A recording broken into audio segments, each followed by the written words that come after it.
Good morning students. आज हम 10th class की साइंस की वर्कशीट करेंगे। Worksheet number 37। ये वर्कशीट आपकी 4 अक्टूबर के लिए शेड्यूल की गई है। आज की वर्कशीट में जैव प्रक्रम के बारे में बताया गया है। जीवों द्वारा पोषण, श्वसन, उत्सर्जन, परिसंचरण, वृद्धि एवं जनन आदि प्रदर्शित किए जाने वाली मूल जैविक क्रियाएं होती हैं।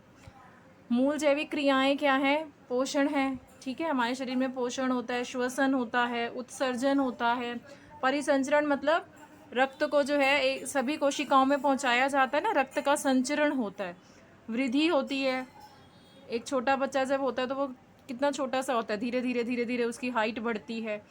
एवं जनन आदि प्रदर्शित किए जाने वाली मूल जैविक क्रियाएं होती हैं। पोषण क्या है? पोषण भोजन ग्रहण करने और इसे ऊर्जा और जीवन के लिए अन्य आवश्यक पोषक तत्वों में परिवर्तित करने की क्रिया है। पोषण क्या होता है? पोषण मतलब भोजन को ग्रहण करना और फिर उससे ऊर्जा लेना और जीवन के लिए जो अन्य आवश्यक पोषक तत्व हैं उसमें परिवर्तित करने की क्या है? परिक्रिया है। जैसे प्रोटीन जो है, जो हमारे भोजन में कार्बोहाइड्रेट, प्रोटीन, वसा, विटामिन, खनिज एवं लवण उपस्थित होते हैं। पोषक तत्व प्रोटीन जो है वो अमीनो एसिड में, अमीनो अम्ल में बदल जाता है, ठीक है। ऐसे ही जो वसा है वो किस में बदल जाती है? वसा अम्ल में और ग्लिसरॉल में। तो ये क्या है? आवश्यक पोषक तत्वों में परिवर्तित हो जाते हैं। पोषक तत्व क्या है? वह पदार्थ है जो हमें पोषण प्रदान करते हैं। पोषक तत्वों में आता है कार्बोहाइड्रेट, वसा, प्रोटीन, विटामिन, खनिज एवं लवण। फिर वृद्धि, विकास, प्रोटीन संश्लेषण, अन्य पदार्थों को संश्लेषित करने के लिए ही जीवों को किसकी आवश्यकता है? पोषक तत्वों की, ताकि वृद्धि हो सके, विकास हो सके, अंदर जो है प्रोटीन बन सके। तो इन सब पदार्थों को बनाने के लिए हमें क्या चाहिए? पोषक तत्व चाहिए। कार्बोहाइड्रेट से हमें ऊर्जा मिलती है, ठीक है। अब अगर हम विटामिन और ये खनिज लवण ना लें तो बहुत सी क्या होती है, इनकी कमी से बीमारियां उत्पन्न हो जाती हैं, विकार हो जाते हैं। पोषण विधि, सभी जीवों में ऊर्जा और पदार्थ की सामान्य आवश्यकता समान है। सभी जीवों में ऊर्जा चाहिए, इनकी आवश्यकता क्या है? समान, लेकिन इसकी आपूर्ति अलग अलग विधियों से होती है। पोषण की दो विधियां होती हैं, एक होता है स्वपोषी पोषण, एक होता है विषम पोषी। स्व मतलब अपने आप जो अपना पोषण कर सकता है, अपने लिए खुद भोजन बना सकता है। विषम पोषी मतलब जो दूसरों पर डिपेंड है, अपने भोजन के लिए दूसरों पर निर्भर है।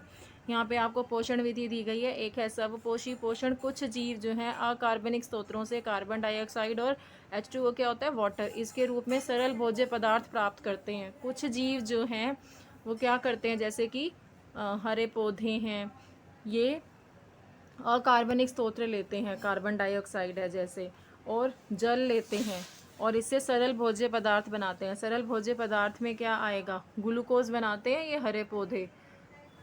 कार्बन डाइऑक्साइड और वाटर तथा सूर्य के प्रकाश की उपस्थिति में ये अपना भोजन बना लेते हैं, ग्लूकोज। इसका उदाहरण क्या है? हरे पौधे ऐसा करते हैं, शैवाल और कुछ जीवाणु, ये अपना भोजन खुद से बनाते हैं। स्वपोषी पोषण है।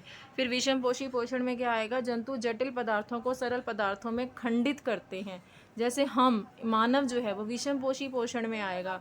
हम जो भोजन खाते हैं वो बहुत जटिल होता है, हम जो है वो जटिल पदार्थों को सरल पदार्थों में तोड़ते हैं ताकि ये जीव के फिर रख रखाव और वृद्धि में यूज़ हो सके। ये जो सरल पदार्थों में जो तोड़ा गया भोजन है, फिर इससे क्या हो? ग्रोथ हो सके, वृद्धि हो सके, और जो हमारी जो कोशिकाएं हैं, हमारे जो उत्तक बनते हैं, ठीक है, इनका सही तरीके से क्या हो? रख रखाव हो। इसमें सभी जंतु, मानव और कवक आ जाएंगे। कार्बोहाइड्रेट पौधों को ऊर्जा प्रदान करता है। जो हम भोजन में लेते हैं कार्बोहाइड्रेट, वो अच्छा, ये जो है पौधों की बात हो रही है अभी, यहाँ ध्यान से सुनते हैं। कार्बोहाइड्रेट पौधों को, जो पौधों ने बनाया, ग्लूकोज जो बनाया, ठीक है, वो क्या करता है? पौधों को ऊर्जा देता है। और जो कार्बोहाइड्रेट तुरंत पौधों के द्वारा प्रयुक्त यूज़ नहीं होता, वो पौधों के अंदर मंड के रूप में संचित मतलब इकट्ठा हो जाता है। पौधों के अंदर वो कार्बोहाइड्रेट वो मंड के रूप में इकट्ठा हो जाता है, जो उस टाइम यूज़ नहीं होता। प्रकाश संश्लेषण क्या है? प्रकाश मतलब सूर्य के प्रकाश की उपस्थिति में संश्लेषण मतलब बनाना। क्या बनाना? भोजन बनाना। जिसमें स्वपोषी अपना भोजन जो खुद से बनाते हैं वो सूर्य के प्रकाश की उपस्थिति में। क्लोरोफिल, क्लोरोफिल क्या होता है? ये प्लास्टिड के अंदर उपस्थित होता है ये, ठीक है, हरित लवक होता है ये। और इसकी उपस्थिति में कार्बन डाइऑक्साइड जब लेते हैं वायु से, पौधे वायु से कार्बन डाइऑक्साइड लेते हैं, सूरज का प्रकाश लेते हैं, क्लोरोफिल इनके प्लास्टिड में उपस्थित होता है, और जल लेते हैं ये मिट्टी से, तो क्या बनाते हैं? कार्बोहाइड्रेट। भोजन के रूप में बनाते हैं। अब जो बना हुआ जो ग्लूकोज जो इन्होंने बनाया है वो अलग अलग कोशिकीय क्रियाओं को संपन्न करने में यूज़ होता है। अलग अलग कोशिकीय क्रियाएं उससे होती हैं। इस जैव रासायनिक अभिक्रिया में ऑक्सीजन भी बनती है। देखो आपको यहाँ दिया हुआ है, पौधों ने कार्बन डाइऑक्साइड ली, फिर वाटर लिया, फिर क्लोरोफिल और सूर्य का प्रकाश है। यहाँ पे इज़ इक्वल टू आएगा, ये ऐसा एरो नहीं आएगा, ये गलत दिया हुआ है। क्या आएगा? इज़ इक्वल टू आएगा। तो ये इन्होंने ग्लूकोज बन गया। ठीक है, अब ग्लूकोज से जो है फिर ये ऑक्सीजन और वाटर बन गया। इसमें ऐसा एरो आएगा, इज इक्वल टू की जगह भी ऐसा एरो, ऐसे। इसका मतलब ये प्रक्रिया ऐसे भी हो सकती है कि कार्बन डाइऑक्साइड और पानी से ग्लूकोज, ऑक्सीजन और वाटर बनेंगे और वापस इससे ये भी बन जाता है। ठीक है, तो उत्पादित जो ग्लूकोज है ये विभिन्न कोशिकीय क्रियाओं को संपन्न करने में यूज हुआ। इस जैव रासायनिक अभिक्रिया में ऑक्सीजन बनी, ये बन गया ग्लूकोज, यहाँ बनी ऑक्सीजन, ये बना वाटर। अब आगे देखते हैं क्या लिखा है। आगे लिखा है प्रकाश संश्लेषण के लिए उपयुक्त पदार्थ। कार्बन डाइऑक्साइड चाहिए हमें, जल चाहिए, सूर्य का प्रकाश चाहिए। कार्बन डाइऑक्साइड जो पत्तियों के ऊपर छोटे छोटे छिद्र होते हैं उन्हें हम स्टोमेटा कहते हैं, उससे कार्बन डाइऑक्साइड जो है वो अंदर जाती है और ग्लूकोज का निर्माण करती है कार्बन तथा ऑक्सीजन के रूप में। जो ग्लूकोज होता है उसका फार्मूला ये होता है ना, C6H12O6, तो कार्बन और ऑक्सीजन के रूप में ग्लूकोज का निर्माण करती है। फिर जल क्या है? जड़ों द्वारा अवशोषित होता है ग्लूकोज में हाइड्रोजन के स्रोत के रूप में तथा ऑक्सीजन गैस के निर्माण में। तो जल जो है वो जड़ों द्वारा अवशोषित हुआ और ग्लूकोज में हाइड्रोजन के स्रोत के रूप में है। ठीक है, ग्लूकोज में ये देखो वाटर ये होता है ना, तो ग्लूकोज में हाइड्रोजन के स्रोत के रूप में है और ऑक्सीजन के गैस के निर्माण में। अब सूर्य का प्रकाश जो है वो क्लोरोफिल द्वारा अवशोषित होता है और प्रकाश संश्लेषण में ऊर्जा स्रोत के रूप में। आगे देखते हैं प्रकाश संश्लेषण होता कहाँ है। कोशिका में उपस्थित एक विशिष्ट कोशिका अंग होता है। जो पादप कोशिका होती है वो 9th क्लास में आप पढ़ के आ रहे हो। पादप कोशिका में एक कोशिका अंग होता है, क्लोरोप्लास्ट होता है, जिसमें क्लोरोफिल उपस्थित होता है। प्रकाश संश्लेषण की क्रिया यही होती है। क्लोरोफिल जो है वो सिर्फ पत्ती और तने को हरा रंग ही नहीं बल्कि सूर्य के प्रकाश को भी क्या करता है? ये अवशोषित मतलब सोख लेता है। अब प्रकाश संश्लेषण के चरण दिए गए हैं। 3 चरण हैं प्रकाश संश्लेषण के। पहला है क्लोरोफिल द्वारा प्रकाश ऊर्जा को अवशोषित करना। दूसरा है प्रकाश ऊर्जा को, जो सूरज का प्रकाश से जो प्रकाश ऊर्जा ली है वो रासायनिक ऊर्जा में बदली जाएगी, ग्लूकोज में बदली जाएगी ना। तो प्रकाश ऊर्जा को कई बार क्वेश्चन पूछ लिया जाता है, प्रकाश संश्लेषण में कौन सी ऊर्जा किस में बदली जाती है? तो प्रकाश ऊर्जा रासायनिक ऊर्जा में बदली जाती है। रूपांतरित मतलब परिवर्तित करना, बदलना। और जल अणुओं का हाइड्रोजन तथा ऑक्सीजन गैस में अपघटन हो जाना। ठीक है, उसके बाद है कार्बन डाइऑक्साइड का कार्बोहाइड्रेट जैसे ग्लूकोज में अपचयन होना। कार्बन डाइऑक्साइड जो है उसका कार्बोहाइड्रेट और ग्लूकोज में, ये हमने अभिक्रिया पढ़ी ना यहाँ, यही है। ठीक है, यही पूरी अभिक्रिया है।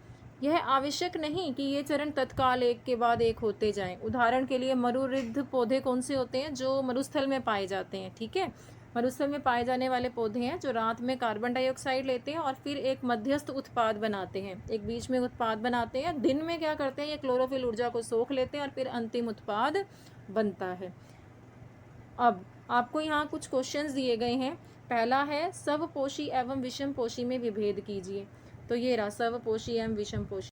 पहले का जो आंसर है स्वपोषी और विषमपोषी में अंतर दीजिए। तो पहले का जो आंसर है वो आप यहाँ से लिख लेंगे, ये देखो। ठीक है, स्वपोषी और विषमपोषी, ये पहले का उत्तर हो गया। दूसरा प्रश्न देखते हैं हम।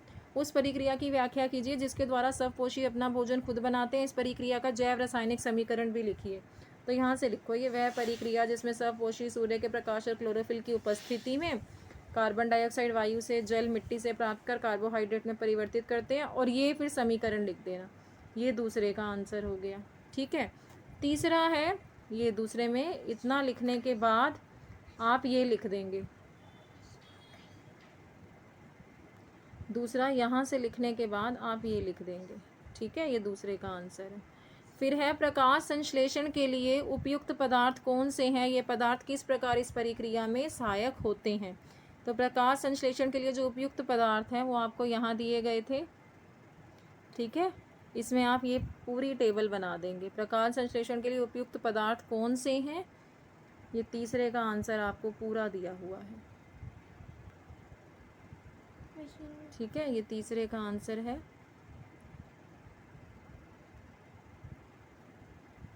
किस प्रकार सहायक होते हैं, ये भी इसी ये पदार्थ किस प्रकार इस प्रक्रिया में सहायक होते हैं, ये लिखे हैं, तो ये भी आपको उसी तालिका में दिया हुआ है, वही पूरी तालिका बनानी है आपने तीसरे के उत्तर में। चौथा है प्रकाश संश्लेषण कहाँ होता है, तो इसका आंसर देखो यहाँ दिया है, कोशिका में उपस्थित एक विशिष्ट कोशिकांग क्लोरोप्लास्ट जिसमें क्लोरोफिल होता है उसमें प्रकाश संश्लेषण की प्रक्रिया होती है। ये चौथे का आंसर आप यहाँ से लिख लो। पांचवा प्रश्न क्या है देखते हैं, प्रकाश संश्लेषण के विभिन्न चरणों को लिखिए। तो ये आपको विभिन्न चरण दिए गए हैं प्रकाश संश्लेषण के। चरण 1 है ये चरण 2, ये चरण 3। तो प्रकाश संश्लेषण के चरणों में आप ये 3 स्टेप्स हैं ये प्रकाश संश्लेषण के, ये आप लिखेंगे। ये वर्कशीट आपकी कंप्लीट हुई। अगर मेरा वीडियो अच्छा लगे तो चैनल को लाइक एंड सब्सक्राइब करें। Thank you for watching my video.